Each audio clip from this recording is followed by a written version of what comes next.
Thank you very much. Dr. Marisela Connelly. She's our next speaker,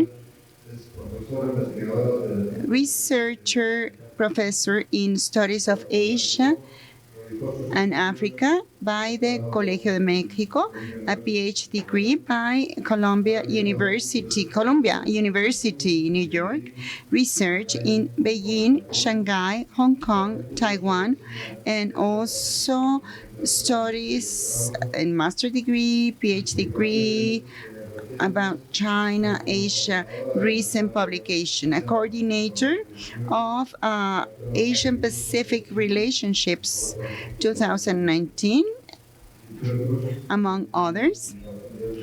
Also articles related to pollution, environmental protection, recognition by the Colima University in 2010. She was recognized for her research in Asia.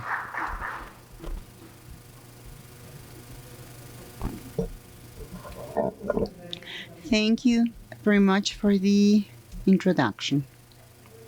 It is really a pleasure for me to be here with you. I really thank our chairman, Mr. Mubarak, for his invitation to present this topic about China and emerging countries.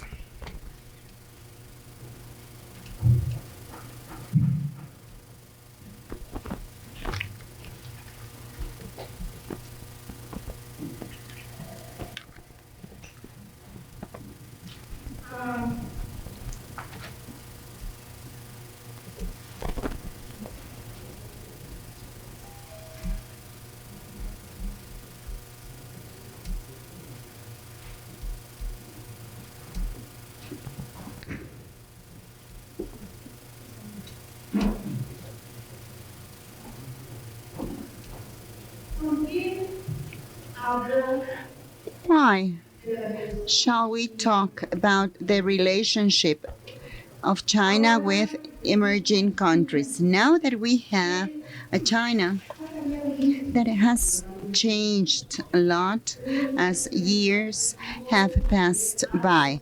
China that has had now high growth rates. This allows for a more important role in the international arena. It has allowed it to diversify its economic relationships. Obviously, the relationships of China with emerging countries is really important. Finally, the relationship of these countries since the beginning of the economic reform in 1978 allowed China to receive foreign investment in Chinese territory. It allowed also to have market for its products. This relationship with developing countries has grown. It is very important. Its relationship with Western countries, United States, the economic relationship with Japan. But also, let's see in my presentation how its relationship with emerging countries is very important. This relationship has grown and evolved as years have passed by. Since China started to see how they are transforming the Chinese Communist political party, the situation of many peasants and farmers inside China changed. We will see how Mao Zedong, the revolutionary leader, started to make an analysis on how he thinks the world is constituted. And they say, we not only have industrialized countries and very poor countries, there's an intermediate zone made up by developing countries or emerging countries with a revolutionary potential growth. That's what they are interested at. How finally these developing countries see the Chinese Revolution and how to collect the essence of this revolution. Then, when the Chinese Communist Party is in power, and then they create the strategy about their role in the international landscape and how they can be present in certain groups of country. In 1974, Deng Xiaoping presents before the United Nations Assembly that famous theory of Mao Zedong of the three words. Mao Zedong said, the first zone is constituted by the United States and the Soviet Union. The second one is constituted by Europe, industrialized countries, Europe, Japan, Canada, Australia, and New Zealand. And the third that includes all these three countries that are emerging countries. And of course, China belongs to this developing country.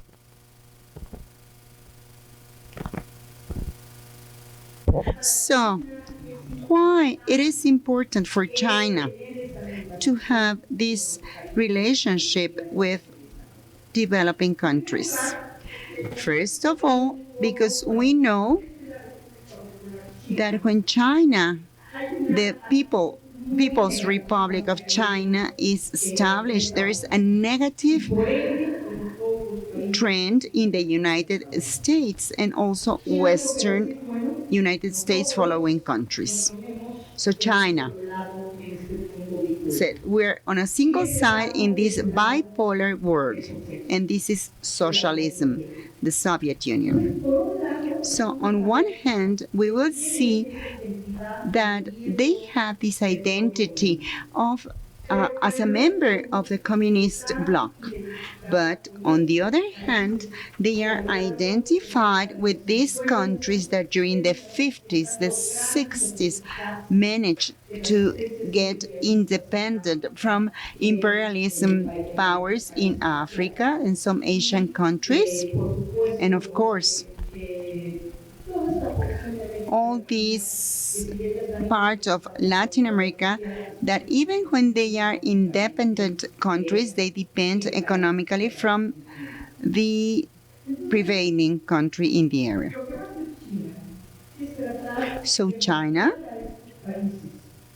will show these countries that they should unite strength to resolve their economic problems and promote economic development. As we said before, as a result of economic reforms in 1978, all this process will start. Here, China is focused on this economic growth. They are opening at the international level again, and now, yes, they are asking funding from institutions that they rejected in the past, like the IMF, the World Bank. And what we see in the 80s with these emerging countries is that China will compete with these countries for funding of these international institutions. We will see how China is establishing its interest to develop its economy. And then in 1984, this so important year for China, because that's when Margaret Thatcher and Mao Zedong, they developed that development. Deng Xiaoping said, we have said more than once that China belongs to developing countries. Even in the future after it develops, China will never become a superpower. Also, in the 80s, we saw how Chinese leaders are not talking about developing countries or third world countries. They stopped calling them third world countries and now they call them developing countries. And during the 90s, China promoted the idea of a bipolar world.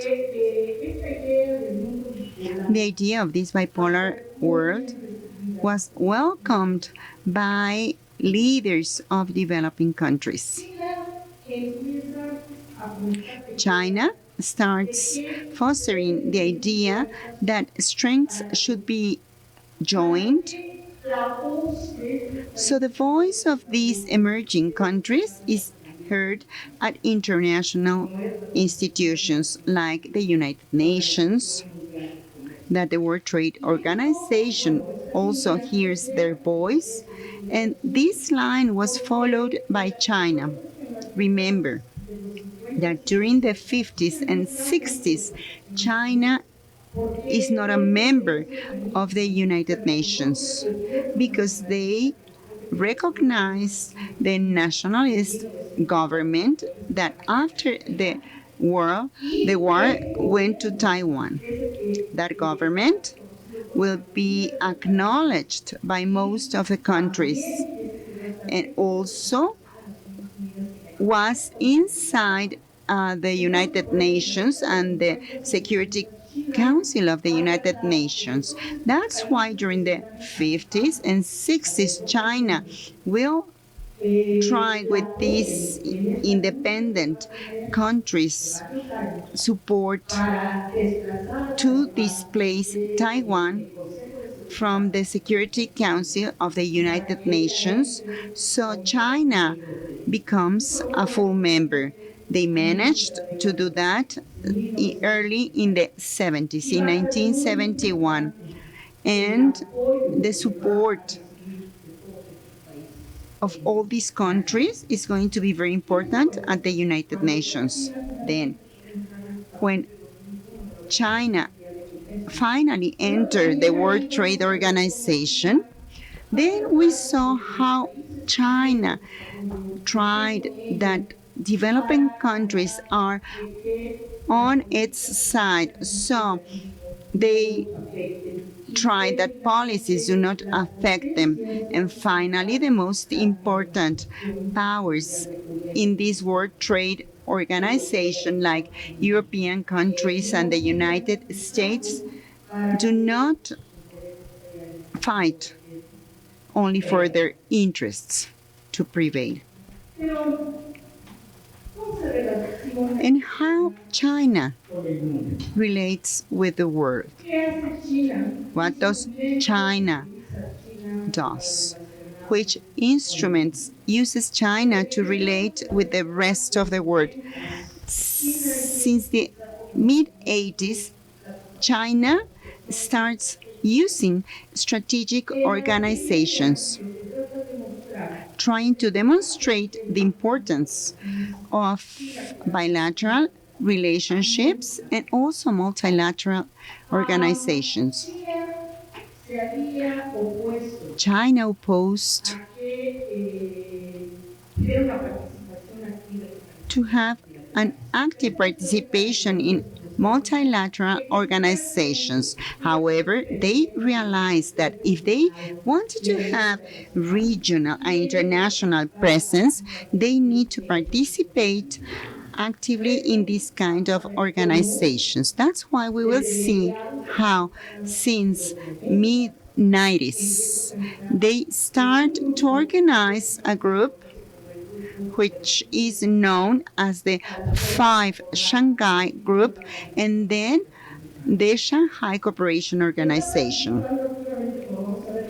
This active participation also included the association of Southeast Asian countries, and then this group plus 3, China, Japan, China Africa Cooperation Group, which will also become very important to undertake all the policies of China in order to have a relationship that allows it to have these concessions for infrastructure building, highways, roads, all these kind of works and trade with these countries. Also, the cooperation forum with Arab countries and cooperation forum with countries members of ICLAC in Latin America. Chinese leaders look for the support of emerging countries. So at the same time, they feel that their own goals, they are strengthening the goals that China tried to reach.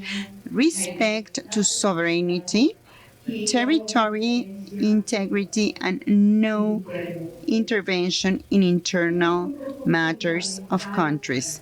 Those are fundamental points for China, especially sovereignty and territory respect. China does not admit that outsiders want to intervene in China's matters, Taiwan, Hong Kong matters. The position on the Chinese island, Taku, those are problems that we need to resolve, and this is also targeted to the United States. Joint work in global matters. In the last years, China has become interested in cybersecurity and sustainable development. Another topic which is also important for China is the creation of a more fair international order, more egalitarian, democratic, and balanced. It is about time that emerging countries make feel their presence at international level and defend their interests and rights. We will see during the 21st century, President Hu Jintao, how he continues working on these matters and will stress out some policies to strengthen cooperation with emerging countries. He says that the economic system should be strengthened to promote opportunities for developing countries or emerging countries. He says that we need to have a joint action. They are still discussing at the WTO the agriculture rules, relationships, etc. So they said we need to work jointly to defend our position, and we need to be in this South-South cooperation. We need to cooperate among ourselves to defend our interests. And we will see how this president in 2007 said that developing countries should reach to and should overcome challenges, explore compatible options. This is an interesting matter, and we will continue talking about this. Chinese leadership is always considering specific characteristics of countries. They need to consider them when there's a proposal for certain policy. When Xi Jinping comes to power in 2013, he proposes this ambitious initiative, the route of silk and the silk route, which is known as a strip and a route.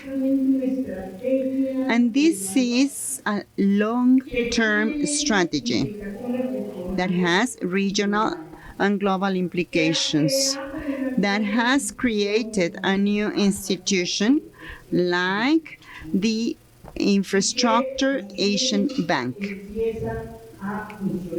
that starts to work with them, and also the FRS, which is the Silk Route Fund. What this Franja or strip means, or this route? Certainly, as this is a Chinese initiative, they're thinking in function of their interests. The policies that they should follow to develop the economy, that state companies are not stagnant, but they start working outside in different countries. And that's why we can see how this initiative is present in Central Asia, in Europe, in the Southeast of Asia, Middle East, Africa, and from 2018 in Latin America. We see figures by the Chinese government when we have the second forum in 2019. China has signed 173 cooperation agreements with 129 countries and international associations. We see how China has managed that this initiative has wide acceptance. Developing countries have realized that these projects proposed by China to build infrastructure, also trade, speed up, fostering investment, has improved connectivity.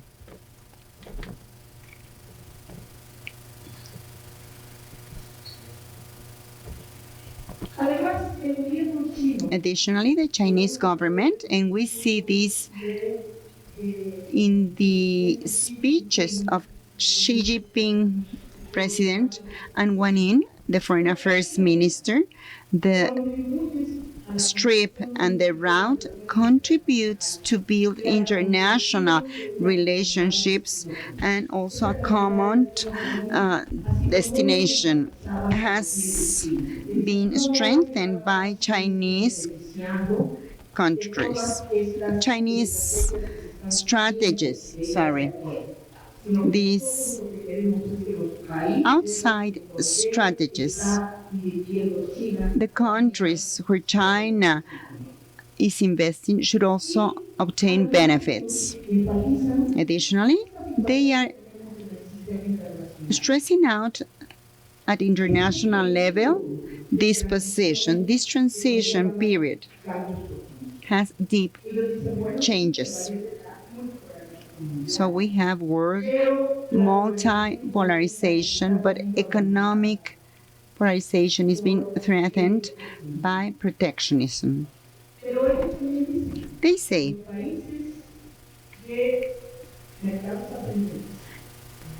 developed, emerging, and developing countries are having an important role here. Now, this project, this initiative of the Silk Route or Strip also involves that trend of the Chinese government of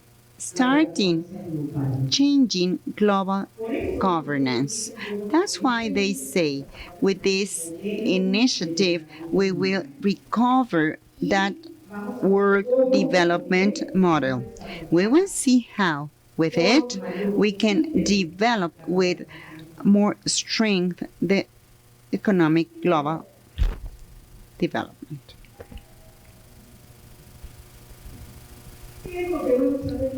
So what are we going to see with this? It is not only the economic relationship being sought by China. China is also trying at political level to have a better relationship with all these countries, so they position themselves at different regions. The Middle East case is characteristic. As you know, the Middle East was a region where we had the presence of United States and the Soviet Union or Russia afterwards. China did not have important presence in the Middle East. But since they started having relationship with these countries due to the oil and gas imports, then China started to become important for these countries, especially when they had the Strip and Route initiative. We see how China starts to give opinions, to generate proposals to resolve Syria problem, how they established an important relationship with Saudi Arabia, which is an ally of the United States. Notwithstanding this, they still have a relationship with Iran that has helped it when they have sanctions by the United Nations. So we see that China is using the same mechanisms, instruments, the establishment of cooperation strategies. In 2018, they had their meeting in Beijing. We can see how China gave important loans so they are able to undertake all these projects. Development projects. Now, we will see how in many Middle East countries, developing country, China has very important projects, infrastructure projects, construction of roads, railroad, dams, and this facilitates the process followed by China in achieving that the commerce expanding abroad. We have military presence of China in Middle East countries. In 2015, China opened a regional base which is very important. The Chinese leaders say that this is used to combat piracy because in Aden Gulf there's been a great attack to Chinese ships transporting merchandise. So China wants to avoid having the losses. At the same time, has an active presence in the peace maintenance of the UN, peacekeeping operations in the UN, and we see how the import of oil from China, from this area in the Middle East, but China wants to diversify the supply of oil. Central Asia is very important for China. Why? Because the countries of Central Asia have the resources that China needs, petroleum, gas, minerals. That is why China, since the independence of those republics after the end of the Soviet Union in 1991, established diplomatic relationship and trying to have a very important influence in these countries. Obviously, Central Asia is essential in the project Strip and Route, and those countries in Central Asia have accepted this in some degree. Ay, ya se me fue. No, no hay audio. Se fue el audio, completo. Se fue todo el audio.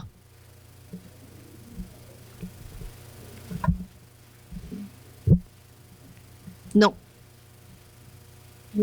Oh, we have another mic. This one is run out of batteries.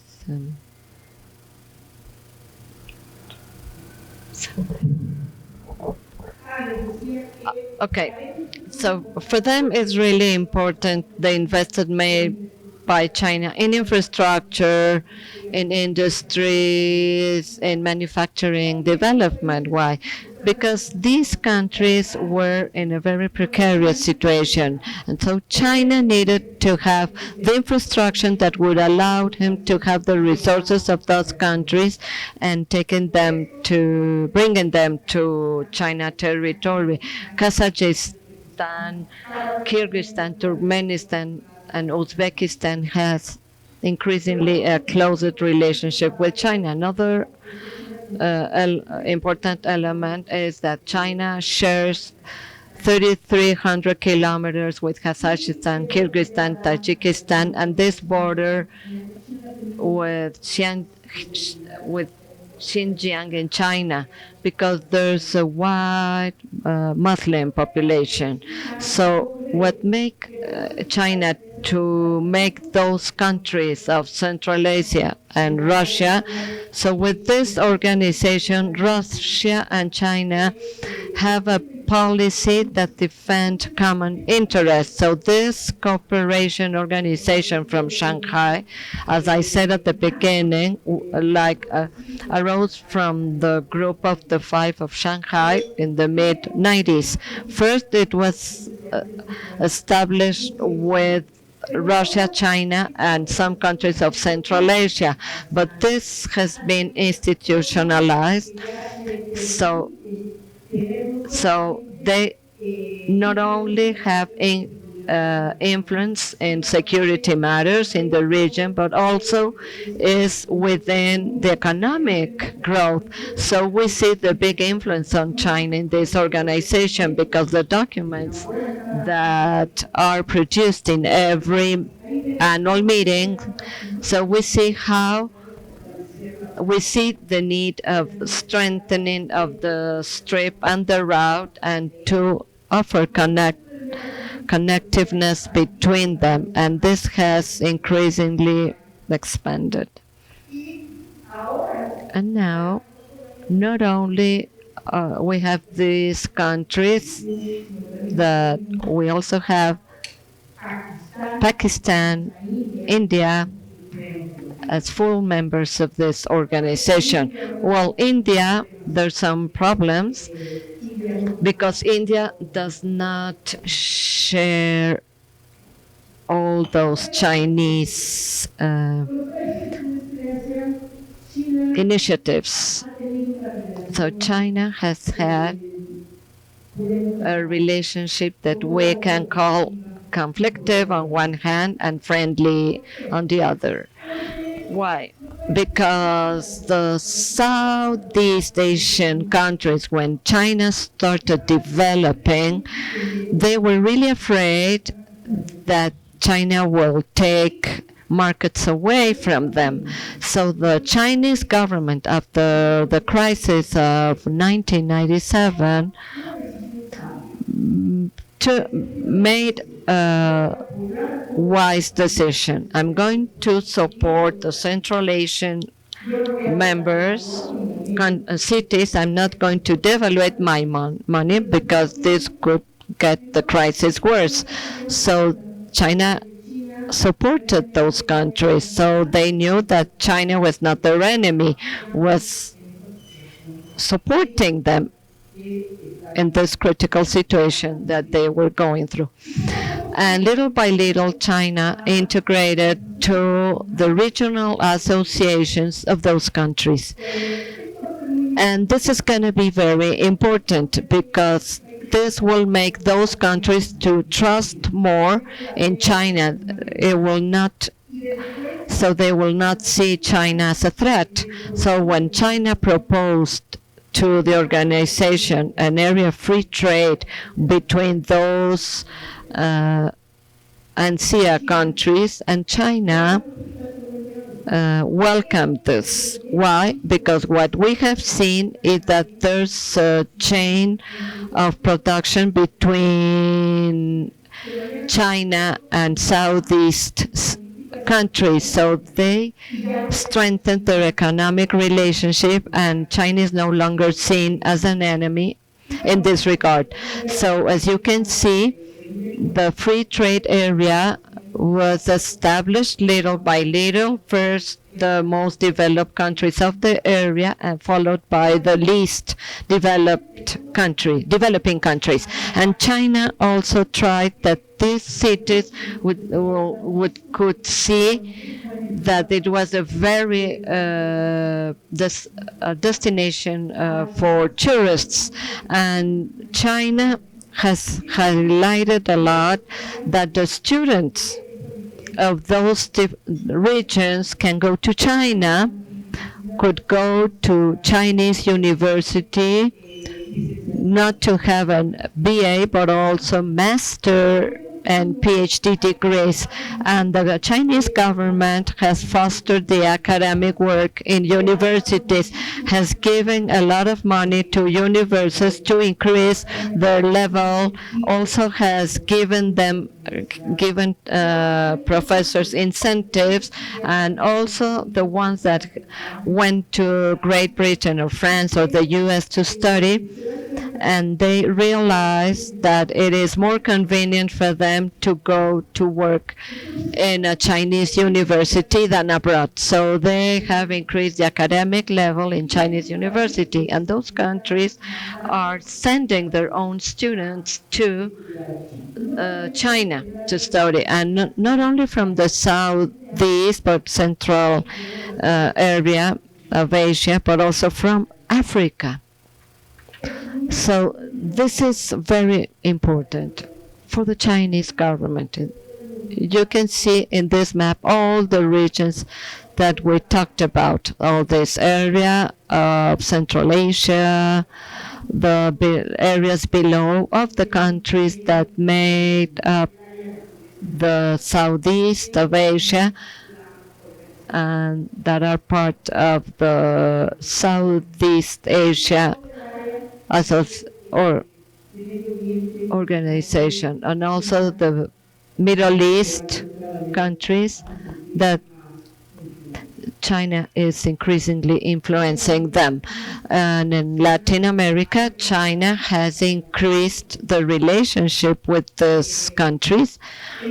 We have seen how since 2018 the countries have accepted the Strip and Route initiative, and in this initiative there are projects of infrastructure, the increase of trade and investment, and also all those contexts that are needed at a political level, that the high-level visits. That's why Xi Jinping has emphasized a lot to go to Latin American countries, to go to the Middle East countries, Central Asia, and Russia.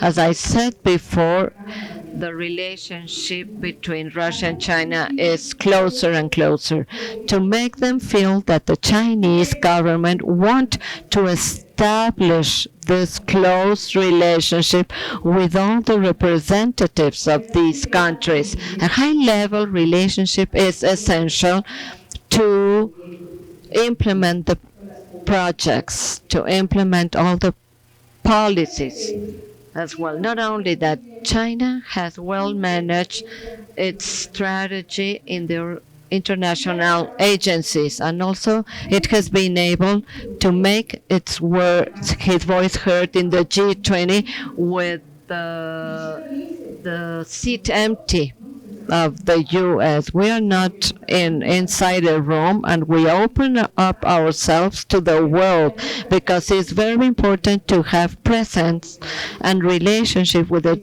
different countries of the world. We are in favor of globalization and connectivity. And in the BRICS, this group that is made of Brazil, Russia, India, and China, and South Africa, also coordinates its policies. For example, with the BRICS countries, mainly with Brazil, has worked a lot in the annual meetings on climate change. Before that, the developing countries and China said we will not accept the rules imposed by the developed countries because they have polluted everything and they are already developed and we are just barely developing. So please do not put on ourselves the restrictions because that have to be followed by them and not by us. So China has accepted to put higher limits to the expansion of contaminants or pollutants in China. So those joint policies with those countries in order to solve common problems. In Latin American countries, mainly with South America, is where China has had a relationship at an economic level or a politic level, like with Brazil. Brazil has been key in the relationship with China and Latin America. In the case of Venezuela, at the beginning they were really close when Hugo Chavez was ruling. All the agreements signed to obtain Venezuelan oil, but this relation has been affected because of the policies followed by the current president, Maduro. So the relationship with Mexico has not been able to make progress as it should. And this is mainly due because the different governments of Mexico haven't been able to take advantage of the relationship with China, and with the pressure put on of the U.S. government on the Mexican government, is really convenient for Mexico to have a closer relationship with China, but the current president has not taken into account this possibility. And Africa, we see how China has been able to have a relationship with these African countries, allowing it not only to coordinate the policy through cooperation fora established and that have been followed year by year, but it has tried that its principle be accepted by African leaders: solidarity, equality, consultation, consensus, friendship, and mutual benefit. The fostering of economic development, highlighting, and the elimination of poverty. China said it is not that we want them to follow our model, but we have achieved to take out from poverty important segments of the population. What we want to do is to share our experience with you, knowing that each country has its own specific features. But we need to try to follow a policy that at the end will be coherent with the challenges faced by each country.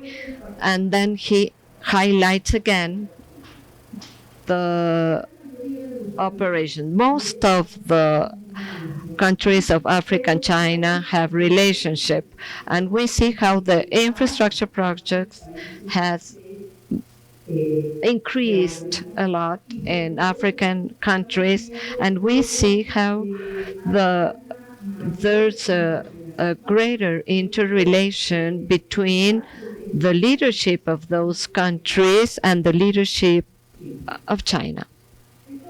So,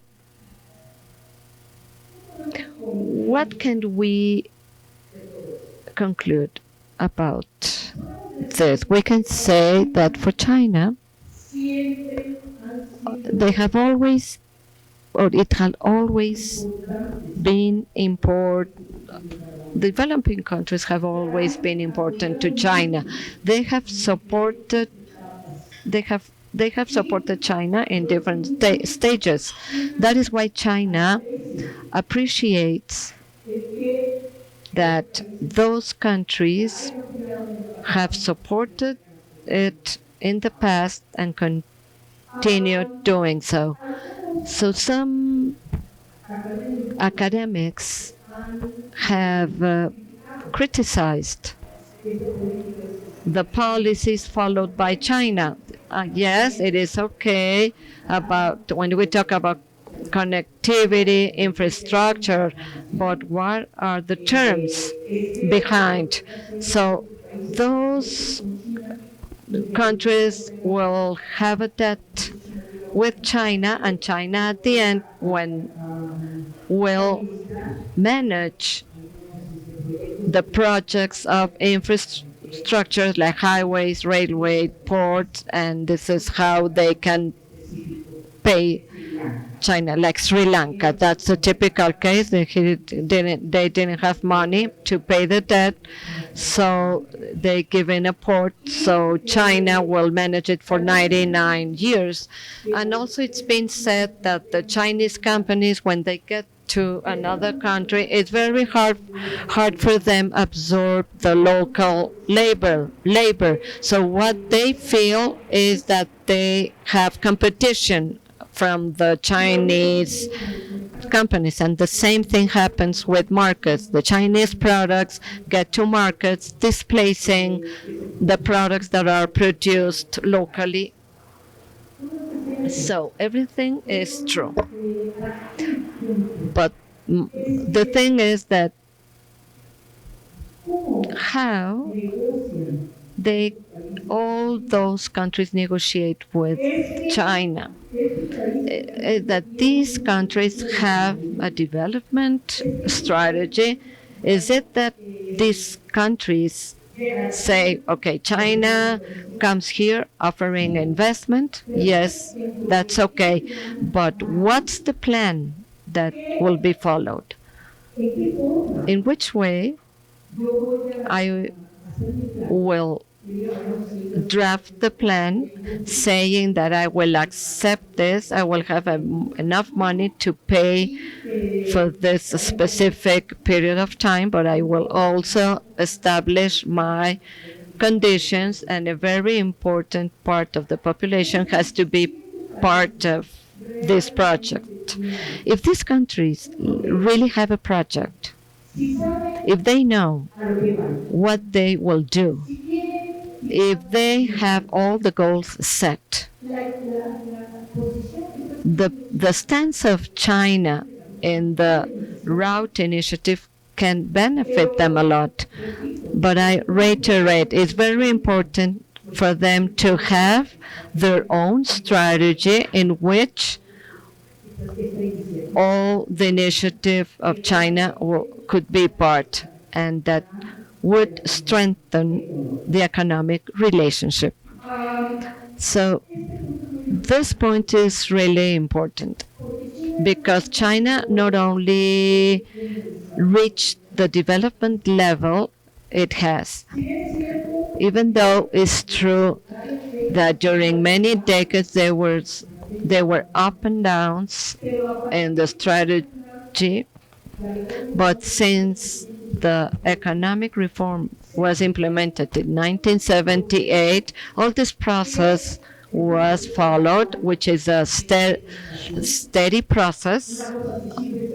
it's a trial and error process, but it makes progress. It achieves important percentages of growth, and it adjusts to the new realities that come, the needs of the 90s to do this macroeconomic reform led by Churuni Prime Minister in the 21st century, that China is becoming a very relevant country, a very important player internationally wise. So how China will follow its strategy in order to make progress and avoid being stagnated. So that is why it always has the short, mid, and long run projects. What are the goals that must be followed? Where they want to go? These are the questions asked by leaderships or leaders, all those countries that are very enthusiastic with all this new strip route initiative, with its implications in terms of investment of China, that at the end, if they do not decide the adoption of a right strategy, they will not be able to thrive, and they will face the problem on what are we going to do to pay China and to overcome our debt problem. So China still has its goals, and the China's goal right now is to start to change the international system that we have nowadays. If we see the speeches of the Xi Jinping president, we know that China says that we need to change the international situation. We need to be able to change the governance that we have nowadays. We need to be able to have joint metrics globally. So we see how China is thinking in the place that little by little is filling. It's filling the emptiness of the U.S. So we need to closely follow up what China is doing to adapt its strategy at a political level, economic level, their relationship with these developing countries, its relationship with developed country, to see if in few years we will see a developed China, a China that would be really challenging the position of the current superpower. Thank you very much. Thank you very much. And next we will ask Mr. Mauricio Solares to come to the front.